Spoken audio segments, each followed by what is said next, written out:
राजस्थान विधानसभा चुनाव 2023 के परिणामों में कांग्रेस चारों खाने चित है। प्रदेश की जनता ने राज बदल दिया है, लेकिन रिवाज को कायम रखा है। कांग्रेस की हार को लेकर सीएम अशोक गहलोत के ओएसडी लोकेश शर्मा का बड़ा बयान सामने आया है। उन्होंने राजस्थान में कांग्रेस की हार के लिए गहलोत को जिम्मेदार बताया है। सोशल मीडिया की पोस्ट के माध्यम से लोकेश शर्मा ने गहलोत को जमकर निशाने पर लिया। हालांकि बाद में उन्होंने अमर उजाला से भी बातचीत की। उन्होंने कहा कि गहलोत ने पार्टी को फिर से हाशिए पर लाकर खड़ा कर दिया है। उन्होंने कहा कि गहलोत पर 25 सितंबर 2022 की घटना का जिक्र करते हुए उन्होंने आरोप लगाते हुए उन्हें फरेबी तक कहा है। उन्होंने कहा कि पूरी घटना प्रायोजित थी, आलाकमान के खिलाफ विद्रोह कर अवमानना की गई। उसी दिन से यह खेल शुरू हो चुका था। इतने बम्पर खुलासे अशोक गहलोत के ओएसडी ने किए हैं जिसकी खूब चर्चा हो रही है। लोकेश शर्मा ने अपने सोशल मीडिया पोस्ट में लिखा कि लोकतंत्र में जनता ही माई बाप होती है और जनादेश शिरोधार्य है, विनम्रता से स्वीकार है। मैं नतीजों से आहत जरूर हूं, लेकिन अचंभित नहीं हूं। कांग्रेस राजस्थान में निसंदेह रिवाज बदल सकती थी, लेकिन अशोक गहलोत कभी कोई बदलाव नहीं चाहते थे। ये कांग्रेस ही नहीं बल्कि अशोक गहलोत की शिकस्त है। गहलोत के चेहरे पर उनको फ्री हैंड देकर उनके नेतृत्व में पार्टी ने चुनाव लड़ा और उनके मुताबिक प्रत्येक सीट पर वो स्वयं चुनाव लड़ रहे थे। न उनका अनुभव चला, न उनका जादू चला। हर बार की तरह कांग्रेस को उनकी योजनाओं के सहारे जीत नहीं मिली और न ही अतः पिंक प्रचार उनका काम आया। तीसरी बार लगातार सीएम रहते हुए अशोक गहलोत ने पार्टी को फिर हाशिए पर लाकर खड़ा कर दिया। आज तक पार्टी से सिर्फ लिया ही लिया है, लेकिन कभी अपने रहते पार्टी की सत्ता में वापसी नहीं करवा पाए गहलोत। ये वो लाइनें हैं जो लोकेश शर्मा ने सोशल मीडिया पर शेयर की थी, जिसकी खूब चर्चा हुई। लोकेश शर्मा ने अमर उजाला से भी बातचीत की। लोकेश शर्मा ने अपने ट्वीट में लिखा था कि फरेब, फीडबैक न पहुंचने देना, किसी को विकल्प तक न बनने देना, अपरिपक्व और अपने फायदे के लिए जुड़े लोगों से घिरे रहकर आत्ममुग्धता में लगातार गलत निर्णय और आपाधापी में फैसले लेते रहना, तमाम फीडबैक्स और सर्वे में दरकिनार कर अपनी मनमर्जी चलाना, प्रत्याशियों को उनकी स्पष्ट हार को देखते हुए भी टिकट दिलवाने की जिद करना, आज के ये नतीजे तय थे।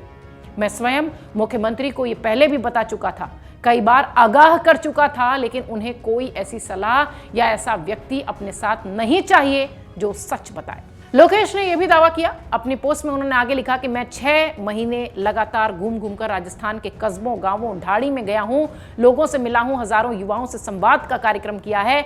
लगभग 127 विधानसभा क्षेत्रों को कवर करते हुए ग्राउंड रिपोर्ट सीएम को लाकर दी है। जमीनी हकीकत को बिना लाग लपेट उनके सामने रखा ताकि समय पर सुधारात्मक कदम उठाए जा सकें, फैसले लिए जा सकें, जिससे पार्टी की वापसी सुनिश्चित हो। मैंने खुद भी चुनाव लड़ने की इच्छा जाहिर की थी, पहले बीकानेर से, फिर स्वयं के कहने पर भीलवाड़ा से, जिस सीट को हम 20 साल से हार रहे थे, लेकिन ये नया प्रयोग नहीं कर पाए। बीडी कल्ला के लिए मैंने 6 महीने पहले ही बता दिया था कि वो 20,000 से ज्यादा मत से चुनाव हारेंगे और वही हुआ। अशोक गहलोत ने इस तरह के फैसले लिए जो कि विकल्प के तौर पर कोई ऑप्शन वो नहीं तैयार कर पाए।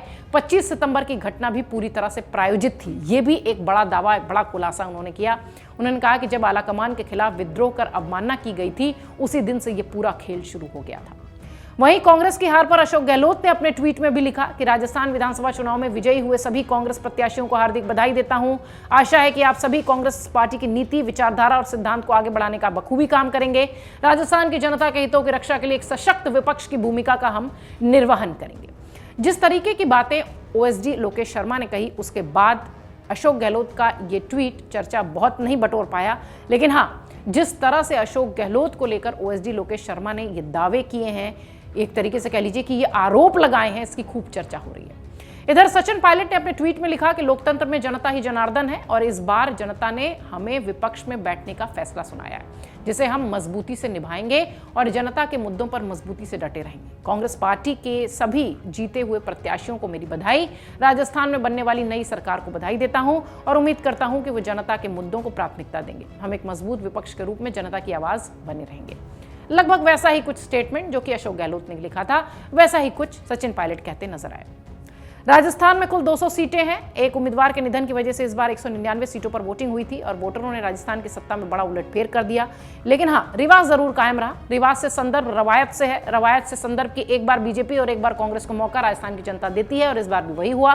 चुनाव नतीजे में बीजेपी को बम्पर 115 और कांग्रेस को 69 सीटें मिली हैं, जबकि कई छोटी पार्टियां निर्दलियां जो बागी रहे उनको कुल 15 सीटें मिली, यानी तीसरा मोर्चा भी खूब मजबूती से उभर कर दिखाई पड़ा। राजस्थान की जनता ने सिर्फ बीजेपी और कांग्रेस के बीच ही मुख्य मुकाबला माना है। डेटा अगर देखा जाए, जो आंकड़े हैं वो ये बताते हैं कि कांग्रेस ने राजस्थान में इस बार 0.23% से ज्यादा वोट हासिल किए हैं, लेकिन 30 सीटों का नुकसान उसे उठाना पड़ा है। जबकि बीजेपी के वोटिंग परसेंटेज में जबरदस्त सुधार, बढ़ोतरी कह सकते हैं, 2.92%, लगभग 3% के आसपास इसका सुधार दिखा है, जो कि सीधे 42 सीटों को फायदा पहुंचाते दिखाई पड़ा है। बीजेपी और कांग्रेस के बीच 2.16% वोट शेयर का अंतर है। कहा यह जा रहा है कि कांग्रेस के साथ असली खेल बीएसपी और हनुमान बेनीवाल की राष्ट्रीय लोकतांत्रिक पार्टी ने किया है। अब जो कुछ भी हो, घोड़ा गणित पार्टी के लोग लगाते रहे परिणाम के बाद, लेकिन सच्चाई तो यही है कि जिस लिहाज से ये पूरा चुनाव देखा गया है राजस्थान का, ऐसा लग नहीं रहा था कि बीजेपी इतना क्लीन स्वीप करेगी। राजनीतिक विश्लेषकों का भी पूरा आंकड़ा धरा का धरा रह गया। लेकिन हाँ, निश्चित तौर पर यह जरूर कहा जा सकता है कि जिस तरह से बीजेपी ने यहां पर क्लीन स्वीप किया है, कांग्रेस खेमे में वाकई में सोच विचार और मंथन की आवश्यकता है। अगर आप ये वीडियो YouTube पर देख रहे हैं तो हमारे चैनल को सब्सक्राइब करें और बेल आइकन को दबाना ना भूलें। अगर आप Facebook पर ये वीडियो देख रहे हैं तो हमारे पेज को लाइक करें।